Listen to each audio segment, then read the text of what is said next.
Hinimok ng Department of Foreign Affairs sa mga Pilipino sa Hungary na magpatala para sa absentee voting sa susunod na taon bago pa sumapit ang deadline sa registration. Mismong si DFA Undersecretary Jose Brillantes ang personal na nakapagkita sa Filipino community leaders sa Budapest para hikayatin ang mga Pinoy doon na magparehistro. Puspusan din ang kampanya ng Philippine Embassy sa Budapest para sa absentee voting registration ng OFWs doon. Sa katapusan ng buwang ito, nakatakda ang deadline sa registration.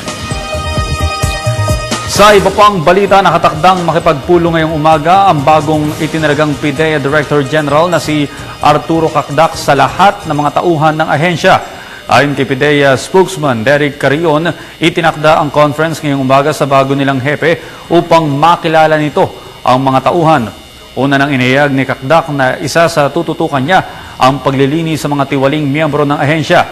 Sinabi naman ni Director Carrion na matapos makipagpulong ni Cacdac sa lahat ng mga tauhan ng PIDEA ay magkakaroon din ito ng panahon para sagutin ang mga tanong ng media.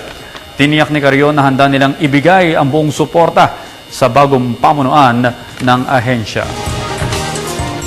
At yan po naman ang aming mga nakalap na balita at impormasyon. Magbabalik ang PTV Newsbreak makalipas ang 1 oras. Ako po si Audrey Goriseta.